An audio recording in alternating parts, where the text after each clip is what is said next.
debate takes place in a context where just last week America has said that Iran does not have the capacity to use their nuclear sources for nuclear weapons. We say on this side of the House that Iran has no inalienable right to weapons, nor does it have an inalienable right to pursue peaceful nuclear programs either. So that change, or that new information might suggest that it's okay now that we should back off Iran a little bit. But on this side of the House, we say now is the perfect moment to pursue even tougher diplomatic regimes in an attempt to capitalise on this change and err on the side of caution. So what's the real problem in today's debate? And that's when we look at Iran's entire history when it comes to nuclear energy and nuclear weapons. Not only has Iran been deliberately deceitful, deliberately antagonistic about the purpose of their nuclear supplies, about the capacity of their nuclear supplies,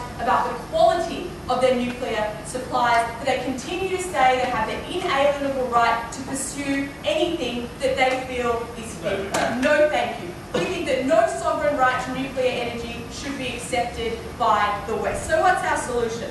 One, we say that the West should continue to press for open IAEA inspections on the terms of the IAEA rather than the terms of Ahmadinejad, which have often been the case in the past. Second of all, we think we should use every kind of diplomatic measure possible in order to discourage the development of peaceful nuclear programs in Iran. If they continue to persist with those kinds of mechanisms, we would treat it as seriously as a breach of getting nuclear weapons, because we don't think they have that right. So what's my first point in today's debate? And that's simply why Iran cannot be trusted. No thank you. My second point is about why double standards are not unprecedented and actually quite reasonable when it comes to energy. And the third thing is about our right to intervene in Iran to do with their nuclear program. So first of all, why is Iran dodgy? We'd say that Iran's history is littered with dodgy events, from the fact that they test missiles like the Shrub-3 all the time, their history of false statements and obstructing inspections on multiple occasions, the fact that they give false leads about whether they have nuclear facilities in downtown Tehran as a means of discouraging weapons inspectors and discouraging surgical strikes. We'd say that all the time, not only in light of those interactions with official bodies, but moreover, their express intention to do things like wipe Israel off the map is an unequivocal statement of an ambition that cannot be trusted and must be curtailed. I'll take you in a minute. So even though we now know they have no capacity at the moment, when the process of enrichment is so similar between weapons and between peaceful energy programs, and so possible to fall into the hands of terrorists, particularly when Iran sponsors terrorists, ladies and gentlemen, we'd say that we should give no legitimacy to that program. Yes? As long as they're not doing uranium enrichment, which is a very specific form of enrichment, I don't think they're necessarily posing a threat with nuclear arms. No, we don't think it's that specific. It gets more specific as you go along, but at the very start, you acknowledge a right to uranium. And as soon as you start to let those kinds of concessions in, we'd say it gets very blurry, and particularly when we can't trust these leaders, is particularly dangerous. But the last point about why Iran can't be trusted has to examine why diplomacy will work, and why diplomacy will have some effect. And here again, we point you to the change in climate. We point you to the new information we now have. Now is the time where we have already called Ahmadinejad's bluff to consolidate that. He's blushing because we called him bluff. To consolidate that, ladies and gentlemen, to undermine the rhetoric of nationality that he uses for these kinds of programs when he knows the international community has an awful lot of information. So my second point, why are double standards precedented in response to energy? And we point you to the very basis and the very factual matrix around the NNPT itself, which was developed in order to discourage weaponry. And it's unfortunate perhaps, but it was precedented on a double standard to begin with about certain nations who couldn't pursue any nuclear weapons post-World War II. When we'd say Iran is on the brink of pursuing those weapons. And we'd say from the start we acknowledge that Britain can pursue peaceful programs, and we're not letting Iran do it. But at the same time, we don't think Britain has ever expressed an intention, whether it's popular, expressed an intention to wipe off another country off the map. And that's a huge difference in terms of what nations can be trusted to act responsibly and which ones can't. Adam. Why will there ever again be any incentive for anyone to sign up for the NPT? Yeah. Because we think that we can look standards all the time in terms of the way Iran negotiates with those kinds of international bodies. We think that there's an incentive for people to sign up if they are willing to cooperate and are willing to organise themselves with the IAEA in a responsible fashion. We think this discourages people like Ahmadinejad from leading the IAEA on deliberately mistrustful paths and telling them lies in case you get this double standard smacked on you. We don't think it's time to keep making concessions for Iran any further. We think that the historical origins of the document are such as I outlined, but at the same time, international consensus around an organised document is far better than none at all. Lastly, ladies and gentlemen, I'd like to talk about the right to intervene in relation to Iran's energy program. We think giving Iran any more room to move is intensely problematic. Firstly, because they are so bent on becoming a regional superpower that undercut means. They want to expand their power in the region. That's why they fund Sunni extremists in Iraq to get some power there. That's why they fund groups like Hezbollah in order to get some power there. The best way in which to manage those kinds of ambitions is to cut it off at the earliest possible point, rather than playing along like we really think Iran is giving us the fair deal and telling us the truth about what they're doing. We simply cannot continue to treat Iran as an equal when Iran continues to flaunt in the face of the rest of the West and not cooperate in those systems like everyone else. We think a harsher standard is completely appropriate. So in conclusion, do we think diplomacy is an effective tool? Yes. Do we think Ahmadinejad is an ambitious liar? Yes. Do we think Iran is a nation who ought to be discouraged from nuclear capacities in all forms? The answer is yes. On this side of the House, ladies and gentlemen, as I've said, it's time to turn up the heat. If we're serious about regional stability and the responsible use of nuclear capacities, we must say no to Iran.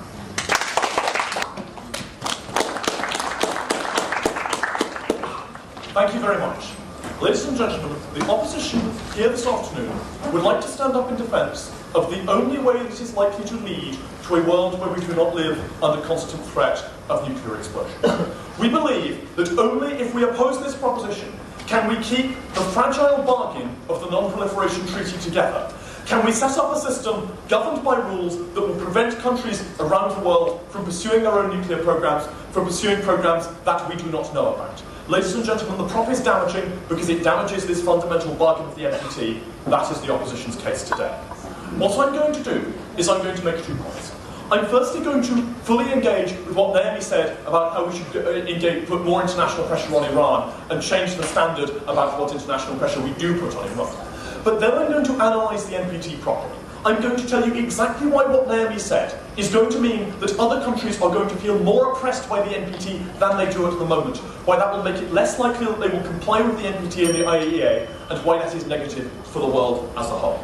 So let me start off by looking at Naomi's case. Now, insofar as she was clear about exactly what she was going to do, it seemed that what she wanted to do was increase international pressure to the point where she was going to change the standard for major international pressure and intervention from one where Iran had nuclear weapons to one where Iran could not be clearly having a fully peaceful nuclear program, to one where the IAEA would say there are irregularities, and then she would have increased international pressure.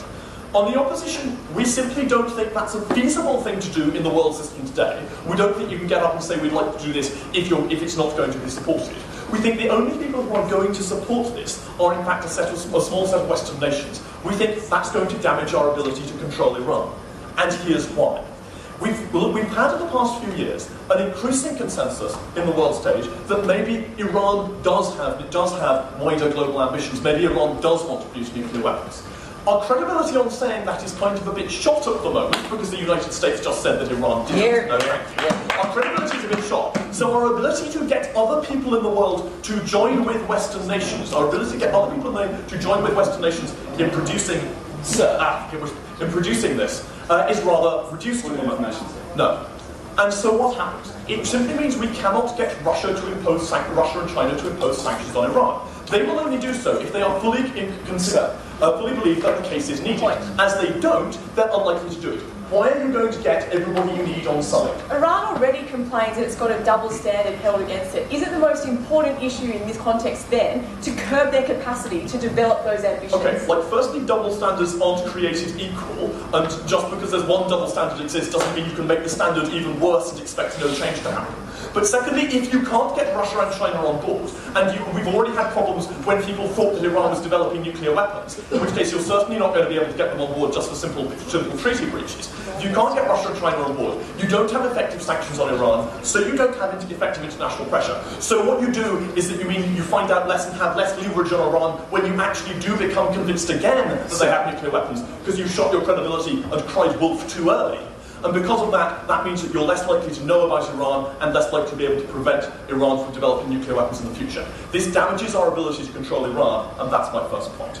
But my second point is about the NPT, and it's the core of our case today. And our second point is this. The Nuclear Non-Proliferation Treaty is a very fragile bargain between nuclear weapon states, the 5 states, the United Kingdom, the United States, France, Russia, and China, who have had nuclear weapons before 1960. And the rest of the world.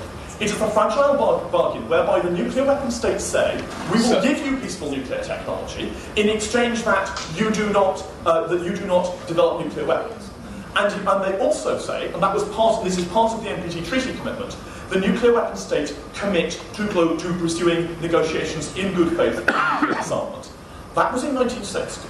Quite clearly, from 1960 to 2007, there have been no real good faith negotiations for nuclear disarmament on the part of the nuclear weapon states. This is just one part, where the rest of the world believes that the nuclear weapon states are not fulfilling their side of the bargain in the NPT. Now what happens? Prop gets up, and Prop says, we're changing the standard, and we're going to really, really clamp down on Iran's ability to have a peaceful nuclear program. It's not quite clear if they'll actually let Iran have everything they're allowed to under the NPT, and I'd like to find out if you will. You asking me a question? I'm asking you a question. Why shouldn't we hold a double standard to someone who doesn't follow the standards in the first place? Okay, here's why. I've already just pointed out that there is this double standard. There is this double standard, firstly, that nuclear weapon states are allowed to have nuclear weapons and non-nuclear weapon states aren't. But there's a second, more insidious double standard that you are perpetuating. That nuclear weapon states can get away with not engaging in negotiations for disarmament in good faith, but non-nuclear weapon states have to fully comply with their provisions under the NPT. That we can already see this as a problem, that non-nuclear weapon states aren't buying into this. The NPT is reviewed every 5 years. In the last 2 review conferences in 2005 and 2000, there was no agreement between the parties to the NPT because there was too much acrimony about nuclear weapon states not engaging in good faith negotiations for disarmament. So there basically isn't any trust between non-nuclear weapon states and nuclear weapon states. What this prop does is it appears to further deny the rights of non-nuclear weapon states to actually have peaceful nuclear technology. It appears to perpetuate that double standard.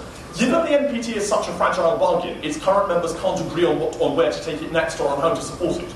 Given that, we simply don't think that increasing this double standard is actually going to do anything. If you make a double standard worse and you annoy more countries, as apparently getting harsh on Iran working within their existing treaty agreements is going to do, if you do that, we think that other countries are less likely to agree with the NPT.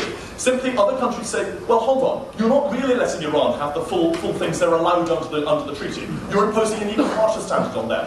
Why should we still comply with a treaty that we see as neo-colonialist, that we see as perpetuating an imbalance in world affairs, that we see as denying our own rights as individual actors on the world stage? There is already massive disagreement about the NPT, but the NPT is tragically important for our ability to live in a world that doesn't have nuclear weapons. If we damage the NPT, we damage our ability, firstly, to know that there are only 5 to 8 countries in the world that have nuclear weapons. But secondly, we damage the ability actually to have confidence that other people aren't going to feel afraid, other people aren't going to not abide by this bargain and further move into nuclear weapons development on their own. The NPT is critical to the way that we ensure that international peace and security today.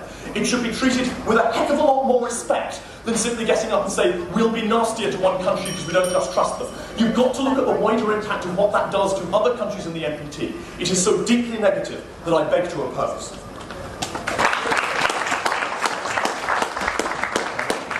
Prime Minister.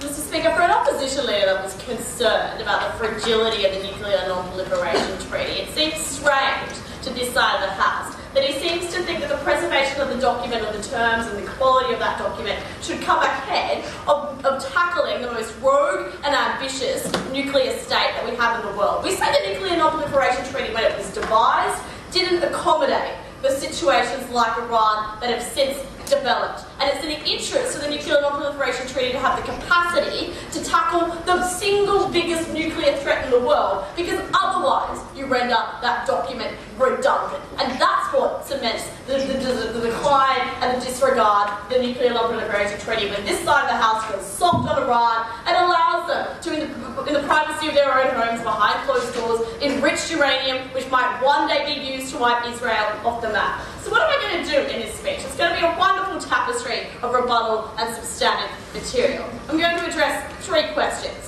Firstly, the central question of this debate, something I think the opposition leaders struggled to deal with, was how do we control Iran? The second question will be the secondary issue in this debate, that of the opposition leaders' case. What does this mean for the Nuclear Non-Proliferation Treaty? And thirdly, let's look at this precedent set and this message it sends to unnamed countries somewhere else in the world that the opposition leader didn't care to detail. So firstly, what did Giles tell us? He told us that the proposition today exaggerated the double standard. He said that there was an existing double standard in which Britain and America were allowed to have nuclear weapons, but Iran wasn't. But the conditions imposed by my esteemed Prime Minister in this debate exaggerated that double standard. That was effectively the extent of the harm outlined by the opposition leader in this debate. Because we think if you look at this from the perspective of Iran, if you look at this from the perspective of Ahmadinejad, which is pretty hard if you happen to be a sane and rational person, he already thinks that the West is against him in every way. He already thinks that that double standard is egregious because he believes he has a right to nuclear weapons. So the difference for Ahmadinejad is effectively hair-splitting when you're talking about controlling Iran. But as Naomi told you, in terms of being able to control Iran in this situation, we're at a point where we have called Ahmadinejad's bluff. He's been embarrassed on the national stage because he simply isn't as powerful as he happens to think he is. And we think in that climate, this is not where you back off, but you press harder and harder to send a clear message to Iran that their nuclear ambitions and indeed their regional ambitions are not acceptable and will not be tolerated by the West. Let's deal with the second point he told us. He told us that it would be undermined by other countries, that Russia and China wouldn't get on board. Again, under the status quo, Russia and China are already really on board. Now, Russia has been giving them nuclear rods for years. That doesn't mean we didn't get them to open up inspection centres in April. It doesn't mean that in August of this year, the IAEA weren't able to walk into Iran. It shows that Russia and China aren't central to this issue. And if you're willing to make concessions to Russia and China just to appease them, then you're going to give up on the whole project. We don't believe that they play that key role in this area, but moreover we think trying to appease them so that they can continue dodgy kind of geopolitical moves to make themselves look more important and align themselves with Iran is something that's not a noble aspiration to be doing. Yes, Giles? Okay, given that Russia supplies Iran with its nuclear technology, if you can't get Russia on board, does your prop have any teeth? Yeah, it does, because it has teeth at the moment. It has teeth at the moment where they've opened up inspections 3 times this year. What we'd say is crack down on Russia, rather than saying to Russia, we're happy to support your model of a double standard because we think that you really should be good friends with Iran. We think the pressure that comes is when you don't back off from putting pressure on Iran and allowing Russia to sidle up to them as a friend. So that's why we still can control Iran, because they've been weakened in the current position, because Iran doesn't see the hair-splitting difference that the opposition leader chose to do, and because, for all the reasons that Giles didn't want to talk about, their ambitions in the region are unacceptable and should be curtailed. What does this then mean for the Nuclear Non-Proliferation Treaty? What this side has recognised was when the Nuclear Non-Proliferation Treaty was conceived, it hadn't anticipated the case of Iran. And what needs to happen now is the Non-Proliferation Treaty needs to extend to recognise that the viability of that treaty is predicated on its ability to respond to the situation at hand. It's not like we pulled this double standard out of thin air. Iran has invited it by deliberately being obstructionist, by deliberately lying to the West, and by threatening to wipe countries off the world. The response to that is defined by their own actions. And we think that's the strength of the proposition in this debate. In terms of levelling out the playing field for a document that began with a double standard, we think the future of that document should be defined by how actors can create their position, and it should be responsive and reactive to the position that Iran has cut out for itself. But what did they tell us? Giles told us that it will discourage people signing up. It might discourage the other Irans in the world from signing up, but it was telling that Giles couldn't really provide a single example of like a Belgium you thought were going to be offended by this extension of already existing double standard in terms of how they're going to interact with the with the Non-Proliferation Treaty, and I'll take you in a moment. What we happen to think is that I've already discussed with Russia and China, but the leverage there isn't lost. The countries will give up on the Nuclear Non-Proliferation Treaty, however, in the alternative, if you allow Iran to get away with this, and then you see that the failure of the Non-Proliferation Treaty is to stop the single most rogue and ambitious country in the world developing nuclear capacities. Yes. Most of the reactors in Iran come from Russia, and they're light water reactors that can't be used for uranium enrichment. Why is that so dangerous? Because what is dangerous is firstly that they are enriching in uranium and they have full levels of uranium to enrich. In terms of what they're getting from Russia, the danger is once you say and you legitimise, as Naomi told you, a state-based energy program, then you allow them a degree of privacy and you allow them to a degree of backhanded door handling where we lose our grip on being able to monitor what Iran is doing, and when that's coupled with Iran's ambitions, we'd say that's unacceptable. We don't want to confer that legitimacy over their state energy program because we are mistrustful of them, and we don't know where that will lead. So, in answer to the second question, what does this mean from a non-proliferation treaty? We say that the success and the viability of the non-proliferation treaty turns on the question of Iran. We say compliance from Iran and hamstringing their capacity to go nuclear must be the primary aim. And over and above the non-compliance of imaginary countries like Belgium, say, that the opposition leader didn't care to name. But finally, what kind of precedent does this set? As I told you, we've adapted the Non-Nuclear Non-Proliferation Treaty on this side of the House. We've told you it has to be responsive to the actions of those countries, and it has to be proportionate to the actions and threats of those countries. This sets a precedent for states that are currently non-nuclear, or current countries that are looking to kind of raise their power, but they can't do so in a way that's incompatible with the aims of world peace. So we're not worried about Britain's program in this debate, but we are worried about a country that wants to wipe Israel off the map. So the precedent that's set is for now and into the future, the way the IEA treats you will depend on how you treat the IEAE, and those kind of nuclear ambitions that Iran has must be stopped. For that reason, we're very proud to Speech to close the first half of the debate from the Deputy Leader of Opposition.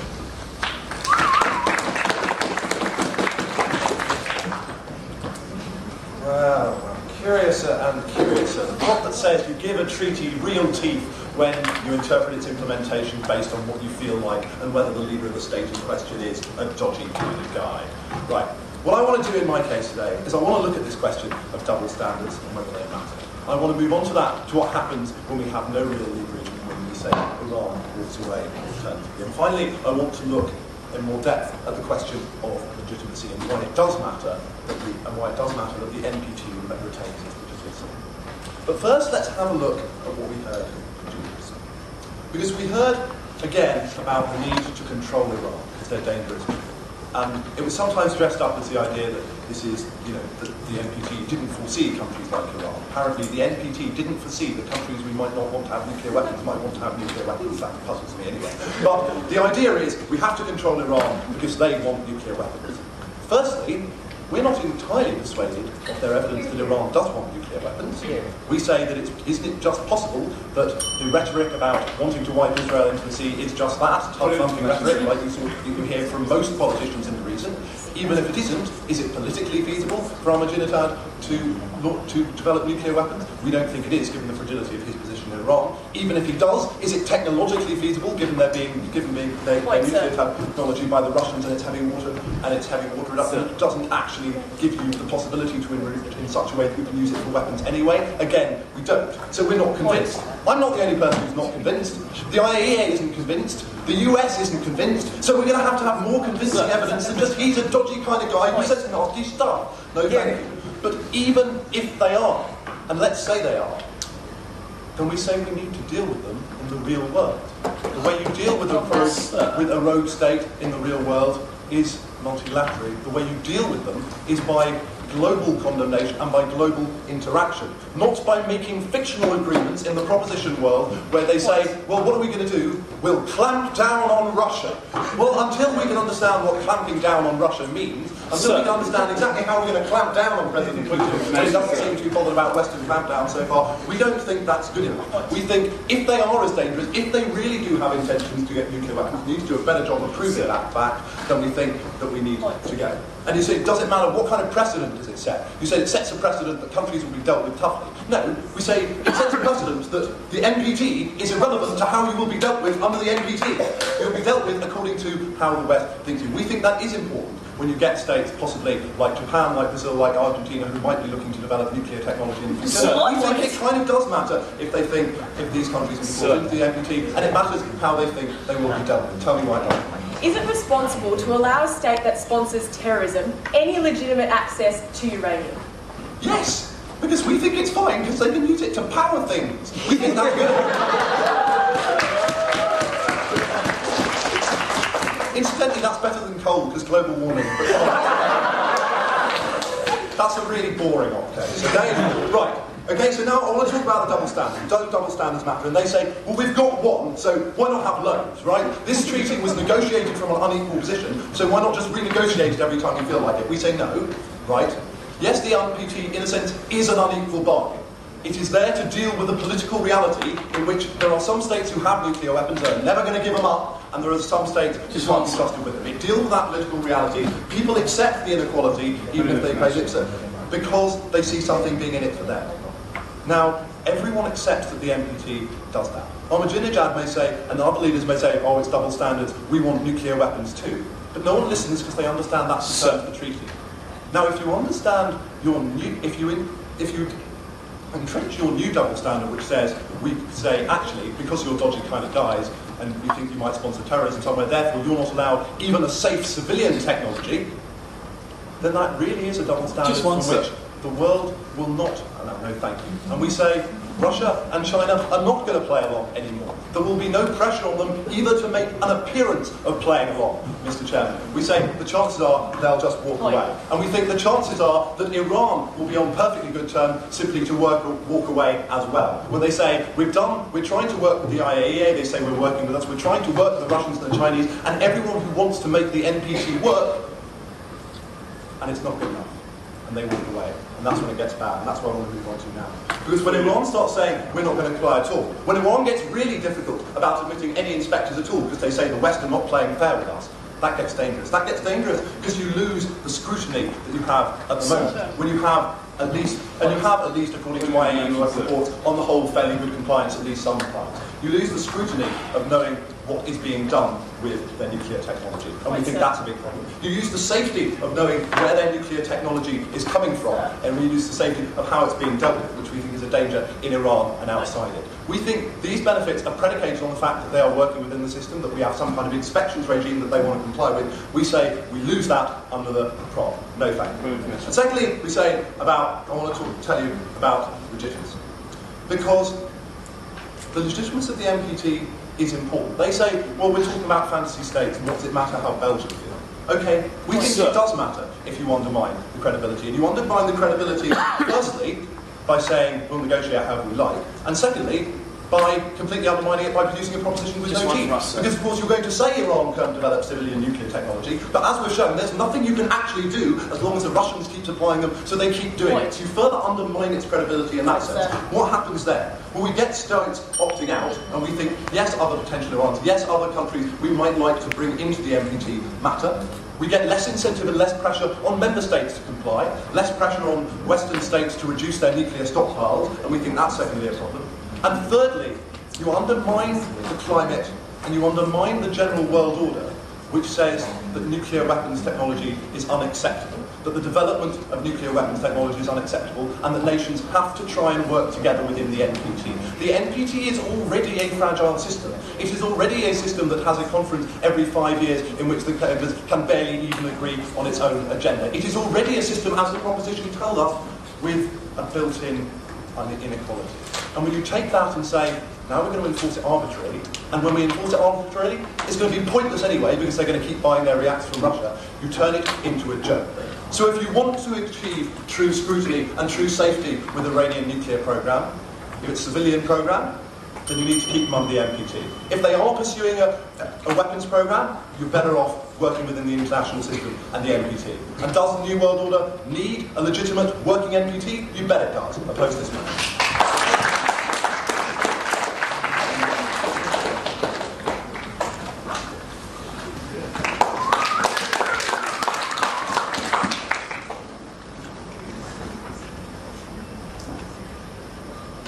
Mr. Speaker, members of this illustrious House. We completely agree that the bargain that underpins the Non-Proliferation Treaty is a fragile one. But we say that's for a very good reason, that it's fundamentally a pretty stupid bargain. In this debate, what we're talking about is whether or not, after an apparent disavowal of nuclear weapons, it makes sense for countries to facilitate the transfer of civilian nuclear technology to Iran.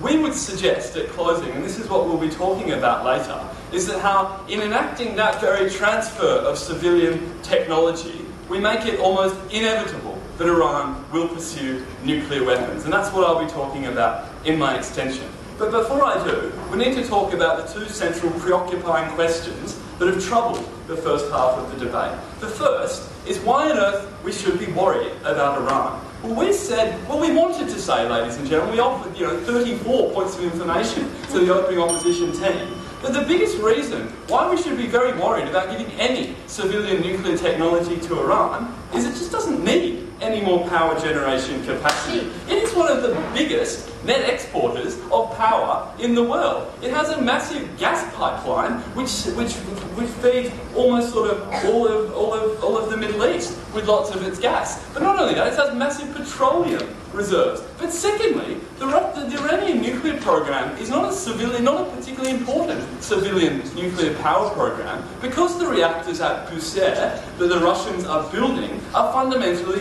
very small. Now, our reaction to that, ladies and gentlemen, is not to say, well, it's a global warming, they might need more power, they're a growing economy. It's to say, think about it. Why on earth do they need more power for any other reason than nuclear weapons? What they're doing is exactly what North Korea are doing, using the legitimacy and the technological transfers that the NPT confers on nations to actually use it as a backdoor to getting nuclear weapons. The second thing that we would say rings alarm bells is that Iran hasn't disavowed nuclear weapons. Ahmadinejad in 2005 announced that they'd enriched uranium to the point where they could pursue nuclear weapons research. But not only that, they haven't cooperated with the IAEA, which is effectively a toothless regulatory agency when it comes to keeping nuclear weapons away from Iran. The third reason why we should be worried, and these guys were altogether a bit too glib about ignoring it, is that Iran is one of the most aggressive and hostile regimes in the world. When they're not assassinating diplomats on the streets of Buenos Aires or fighting proxy wars in Lebanon, they're threatening to drive Israel into the sea and talking of nuclear apocalypse. Now, if ever there was a case where there was a need for a double standard to ensure that maybe we were a little more cautious about ensuring nuclear weapons didn't go to a country, it would have to be Iran. The second question that preoccupied the first half of the debate was, what are the consequences for the NPT? Because the opening opposition correctly identified that a very fragile bargain underpins the NPT. Not only because in 1956, when the treaty was founded, 5 of the members already had nuclear weapons, but subsequently, because Israel, Pakistan, India and North Korea have all achieved nuclear weapons effectively, either within or without the NPT. We would suggest that very few people in the world actually want nuclear weapons, which begs the question of what's the importance of this bargain? Because we would suggest, by contrast, that we actually should be a little more selective and a little more scrutineering, rather than just automatically giving over civil technology to these people after a tokenistic disavowal of nuclear weapons. So, if Russia and China and so forth don't play ball, what's the point? Well, look, this is debating, mate. It's not going to happen ever.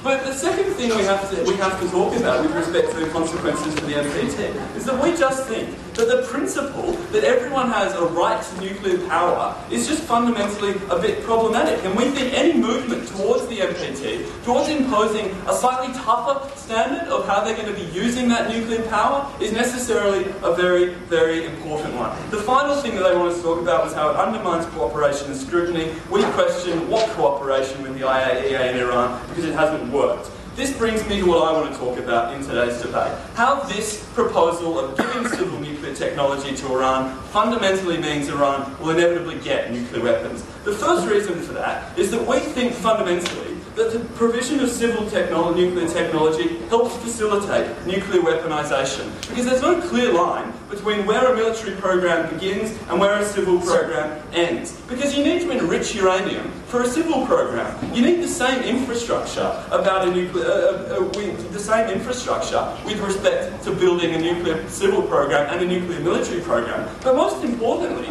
you need the same scientists when it comes to building these programs. If you look at all the people like A.Q. Khan that have built nuclear military programs, they all came from the civil sector, where they built their expertise. And Iran already has the military devices and the missiles capable of delivering the device. By conferring legitimate personnel upon them, we think it's inevitable that they'll pursue it given their apparent lack of any need for it and their apparent desire for it. And that's exactly what happened in North Korea, where their nuclear facilities at Yongbyon, provided by the Chinese, actually helped facilitate the nuclear program. Because when they decided they would leave the NPT, they just kicked the IAE out of Yongbyon and started enriching the uranium in it. It's just boneheaded to think that the civil technology is just going to stop when you provide it. In fact, it's the very, very avenue by which they get to the military program to begin with. And that's why we think we should be exceptionally sceptical of any need to provide it to Iran. The second thing we would say, with respect to how it facilitates nuclear weaponization,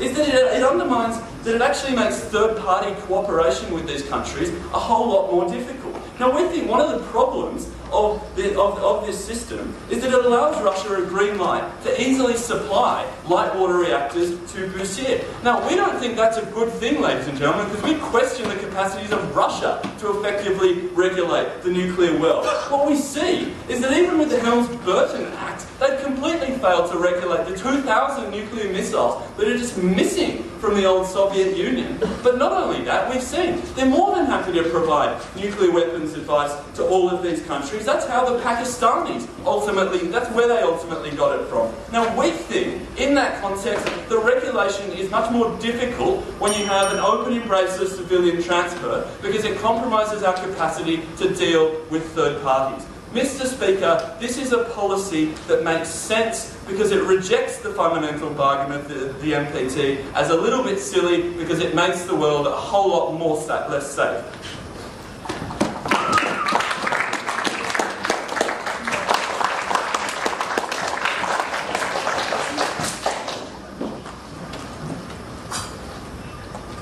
Pleasant afternoon, everyone. What we from Ateneo are going to bring to this debate are an analysis of the internal social forces within Iran, because it's very important to consider social change from within a regime and how it affects the way the regime makes decisions. And second, we'll talk to you about how civilian nuclear technology has historically been a bargaining chip to bring recalcitrant nuclear rogue states to the table to talk, and how you're crippling negotiations with your policy. But before I move on, I have a few rebuttals to make. First is to the whole idea of the double standard, because in an attempt to be soft, the opening team actually shoots themselves in the foot. Why? They concede to the value of civil nuclear technology. They concede that it can potentially be safe. They concede that it can potentially be efficient, which is why you will allow it elsewhere in the world, but you just don't want it in Iran. So you're going to allow it in North Korea. You're going to allow it in Israel. You're going to allow it in Pakistan and everywhere else. You're going to allow it in India. You're going to allow it in the United States, but not in Iran. And how do they justify the double standard? They say, but then historically, they have been against the US. Historically, they've refused to recognize Israel. So have a lot of other countries. Historically, they have ambitions to be regional leaders. So have a lot of other countries, Mr. Chair. But in the face of facts, such as the national intelligence community of the United States saying there are no harmful nuclear weapons being developed there, such as the IAEA saying this thrice, Mr. Chair, and such as admissions from Iranian officials, this sounds highly assertive and highly conspiracy theory. Mr. Chair, please sit down. Second rebuttal is to this whole dismissive line from government side that, well, anyway, there's always been a double standard for Iran. Anyway, Iran is already against the US. Anyway, Ahmadinejad is already embarrassed. And anyway, Russia and China are not on board now, but we're doing something now. Therefore, even with all those things, we will still succeed. The answer to that is, Mr. Chair, the debate is a matter of extents. Before, moral high ground was on the side of the United States because you were asking for something reasonable. You were asking for them to stop manufacturing nuclear weapons and nuclear arms. But now, you're asking them to stop producing civil nuclear technology, which you are allowing the rest of the world to produce. So obviously, you lose that moral high ground, and that is the tipping point. That's why those factors that didn't matter as much before will matter now. That's why the threat of a Russian veto, assuming that this even flies in the UNSC, is even greater now than it was before. The next thing they say is we need we don't want to give Iran privacy, and we need inspectors there because the lines between civilian and military are very, very blurred. And we agree to a certain extent that the lines are blurred. That's why you need inspectors there in the first place. That's why you do not want a model that gives Iran an excuse to kick out IAEA completely. Because under your model, you'll not be able to tell at all. Fourth is this assertion that they don't need the nuclear technology because they're the largest petroleum exporter. I'll discuss in my case, well, that's not necessarily true, but in principle, we argue they're entitled to it. And rhetorical force is on their side to insist that they're entitled to it. We still have, assuming that they do not need it, why is it in principle not something they're entitled to? Yes. Firstly, they had a lot of gas, but secondly, how did all of these regulatory capacities work in the case of North Korea, when the minute they got the nuclear weapons, they just kicked the IAEA out? North Korea has not kicked the IAEA out today. After the six-party talks where Russia and the US agreed to help build reactors, they are very, very cooperative. And if you say that North Korea is a bigger problem, assuming that it is, but that's not true, why does the model apply only to Iran? Why the double standard? So there are two things I want to discuss in today's debate. Number one, what they want to do, rally support for Iranian nuclear proliferation. And second, how it cripples the ability to negotiate with recalcitrant states. Because when you want to prevent the production of nukes for harmful means in a certain country, you want to consolidate support from everyone in the international community, even Iran's neighbors. But you also want the social forces in Iran to be on your side because they largely determine what Ahmadinejad can get away with or cannot get away with. And let's look at this notion of energy security. It's a very powerful notion, even in Iran. Because many states are against harmful nukes, but very few states are against civil nuclear technology. What is Iran's rhetoric today? They need civil nuclear technology because their energy needs are increasing and oil production levels are decreasing even if they're a major petroleum exporter. That's why it's getting costlier and costlier at the end of the day. And you also want them to sign on to so many climate change commitments. And it's getting costlier and costlier, please sit down, to rely on petroleum alone. That's why you see everyone scrummaging for alternative nuclear sources. And their rhetoric is, if Western economies have saved so much money throughout the last 50 years making use of civil nuclear technology, why won't you let us do the same thing? And there's a lot of sympathy for this view, Mr. Chair, from other countries in the Arab region, from China, from Russia, all over the world. Iran doesn't have much alternatives. It doesn't have lots of wind power. It doesn't have hydropower and things like that. So in principle, it's a legitimate, please sit down, way of energy security. But let's look at Iran now. We say that Ahmadinejad, yes, his position has weakened a bit after the exposure of, the bluff. And we say that his rhetoric of producing lots of nuclear weapons against the United States was never that popular. But the rhetoric of energy security was truly popular. So what's happening now? Because of that bluff, we say, yes, he's having a hard time. He's going to stand for elections in 2009, and his popularity is decreasing. Yes, even the supreme leader is slowly disassociating from him. What does your model do? Your model resurrects his declining popularity with this particular unreasonable move. And we say that it gets the population on board again for Ahmadinejad. Why? Because it's easier to demonize the United States again to the population. Now, it wasn't as easy before because what the US was asking for was reasonable. That's why a lot of Iranians have shifted alliances. That's why there's a reformist turn in the Iranian parliament. But what you do now is allow the population to be staunchly behind the Iranian president again as he goes through with his policy. Second is how it cripples the ability to negotiate with recalcitrant states. Let's look at historical trends, Mr. Chair. Every time we negotiated with a state that had nukes, the line was always stop intensive research and development into nuclear weapons, and we will provide you with the reactors and we will help set up plants. This was the case in a 1994 agreed framework with North Korea. This is the case again after the six-party talks in 2000 and onwards. And we say that it's the Russian shipment, for example, of nuclear fuel to Iran that was able to extract a promise from Iran that it will stop at that point. And it's an effective carrot. Why is it an effective carrot? Because it undermines the ideological and rhetorical basis for development of more nuclear technology. If you already have what you say you need, Why do you need to develop Here. more? And it makes it easier to police that country and harder for that country to justify more nuclear development. Without this carrot, Mr. Chair, and if you say these countries are so bent on looking like regional leaders, do you think they will agree to any concession? They will not. You need this carrot on the table for non-proliferation on a harmful level to continue to exist. And with that being said,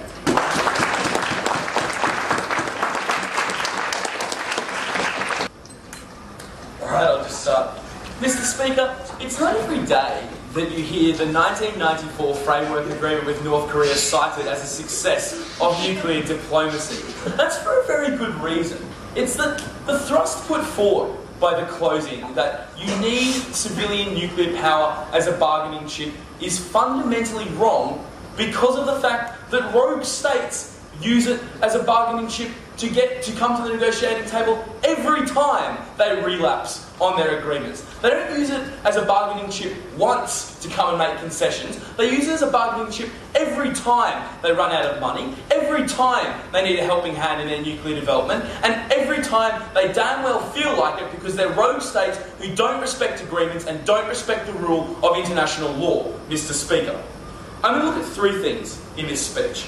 The first is how do we bargain with Iran and what is the best form of nuclear diplomacy to deal directly with this extension. The second is going to cross both sides of the bench, and that's look at what is Iran's need or right to nuclear weapons. The third thing I'm going to look at is how we best strengthen the Nuclear Proliferation Treaty. So let's look at this question of nuclear diplomacy. The first thing we heard was, we need civilian technologies as bargaining chips. Well, my first question here is, how's that working out for you in North Korea, Mr. Speaker? They signed the 94 agreement, they signed an agreement in 2003, they signed an agreement in 2006. The only common denominator amongst them was that the moment North Korea decided it had got all it could from that particular agreement, it booted the IAEA out again and held the West to ransom again to keep its program along. No, thank you. You guys wouldn't take a single one from us. You're going to be lucky if you get one in my speech.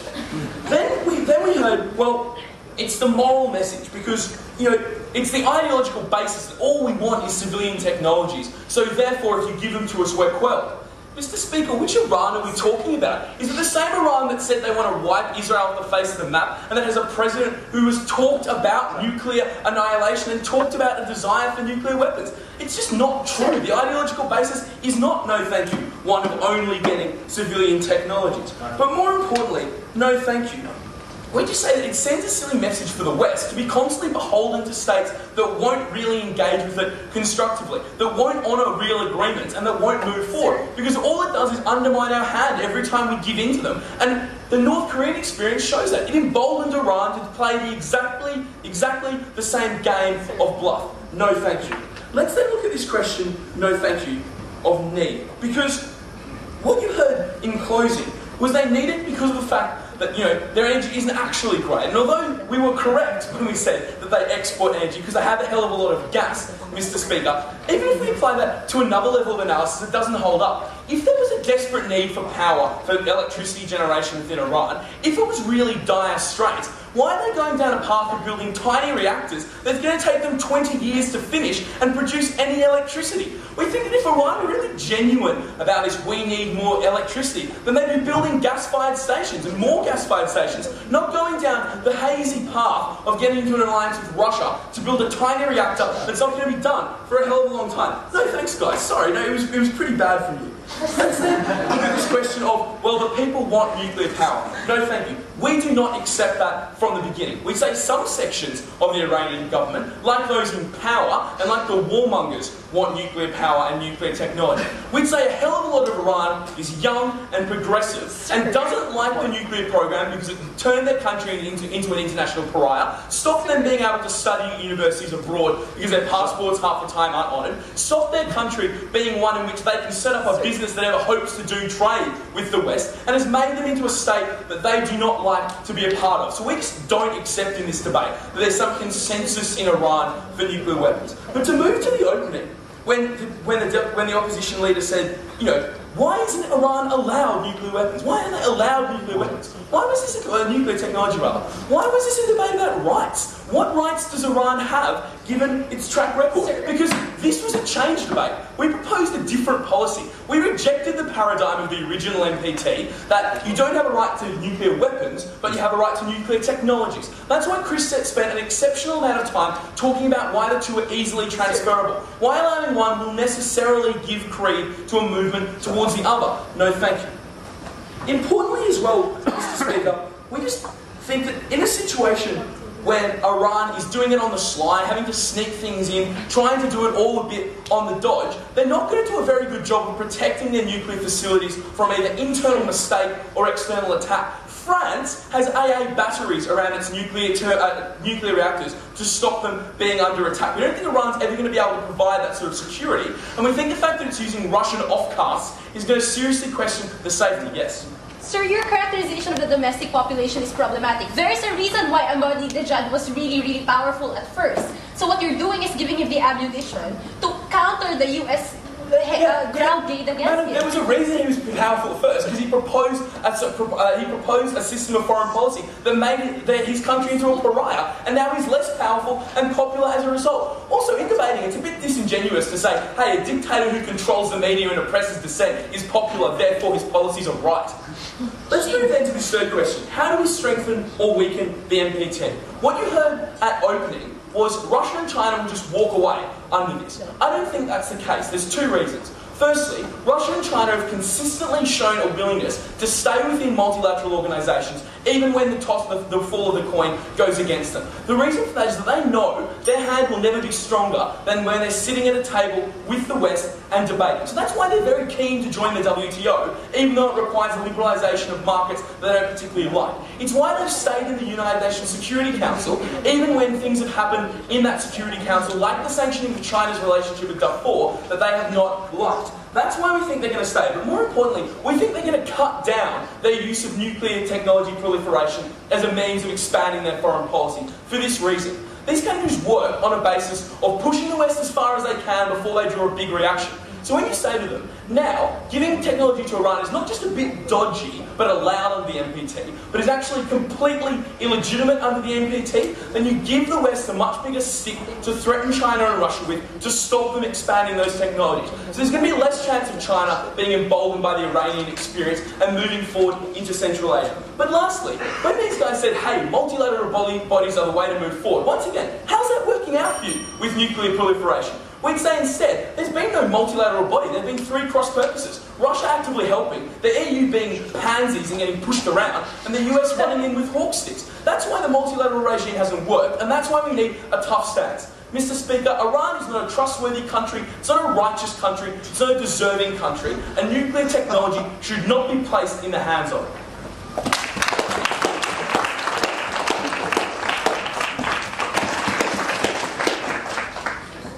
Ladies and gentlemen, non-proliferation is also a battle of hearts and minds. It's not just about making sure that there are inspectors. Why can certain rogue nations stay popular? Why can Ahmadinejad gain popularity back? Because his rhetoric is confirmed. Because whenever he says the West is being unfair, the West does become unfair and treats them with a double standard. They said that students are getting strong now. But we say the reason why Muhammad Khatami, the guy who was popular with the students, got sidelined by Ahmadinejad is precisely because of previous standards that espouse a double standard. We say there's something wrong with that, ladies and gentlemen, and there's something even more wrong with that now, given that Iran has already made a concession, given that we've already proved that there are no nuclear arms in Iran. And even if that happened, ladies and gentlemen, even if the United States intelligence community itself affirms that, Bush comes back and says, we'll impose a double standard on you. Think how dangerous that becomes, ladies and gentlemen. So I want to discuss two issues in this debate. First, I want to look at the issue of diplomacy, and then I want to look at the issue of privacy. Let's examine diplomacy first, ladies and gentlemen. Because opening government came up here and they said, we undermine the rhetoric of nationalism under their model. We say, but at the same breath, they say, We're imposing a double standard on Iran, ladies and gentlemen. Okay. The problem is, no thank you, if you listen to speeches from Iran right now, they use the rhetoric of international community is treating us unfairly, ladies and gentlemen, and what you're doing is you're confirming that, ladies and gentlemen. So yes, he already thinks that, that's true, and we're not going to change his mind, but there's a difference when we affirm that, ladies and gentlemen. Now the question here is not what is the right thing to do historically, ladies and gentlemen, but what are the realpolitik conditions of today, ladies and gentlemen. Moreover, ladies and gentlemen, if we say, if diplomacy concerns you, then you need a concerted effort, ladies and gentlemen. You cannot abandon countries like Russia. You need Russia. The opening opposition said you need Russia, and we concretize this. Why do you need Russia? Precisely because Russia has a veto in the UNSC, ladies and gentlemen. So if you want to do something about Iran, if you want to sanction them in the future, if you want to do something about them, let's say, even if you want to attack them, you need the approval of the UNSC. And I don't think that's going to work. If you undermine the current efforts of Russia to engage Iran, ladies and gentlemen, if you look at Russia, it is an entity that usually plays on face politics. In other words, if you insult it, it retaliates. That's what happened. Well, thank you. That's what happened in the case of, for example, the Star Wars program, where it retaliated by setting up missiles in Poland. If you do this with them right now, you give them all the incentive to retaliate in the UNSC because they want to save face, ladies and gentlemen. If you want a concerted, sustainable effort with Iran, then we say you need the UNSC's help, ladies and gentlemen. No, thank you. Moreover, we say, if you want negotiations, then you perpetually need a carrot with respect to these people, ladies and gentlemen. And we say a carrot occurs when you have this ability to trade with them. It's not just about sticks, it's also about carrots. But in effect, if you say the UNSC, we will never do this, then you deny yourself that carrot to offer them these particular nuclear reactors. Yes, closing. So Iran doesn't need any of these nuclear technology programs for power purposes. All they need it for is nuclear weapons. But that's not the issue. That's not the issue. Negotiation. The issue is not whether or not they need it. The issue is we need to give them the reactors so they can't go, we're enriching uranium because we need the energy, ladies and gentlemen. Never mind if they have it or not, ladies and gentlemen. The fact is we undercut that particular excuse. They can't go, we'll continue enriching because we don't have it. But if you give it to them, which is precisely what Russia is doing, you deny them that particular rhetoric, ladies and gentlemen. And this is precisely what happened in the case of North Korea, ladies and gentlemen. No, thank you. In the case of the 1994 Agreed Framework, the reason why they were able to sit down was that you said you would give them light water reactors. The reason why they sat down in the the six-party talks was because you had this particular offer. But then COK comes up and says, well, you know, these reactors are just an excuse. They use it for continual bargaining, ladies and gentlemen. But we say,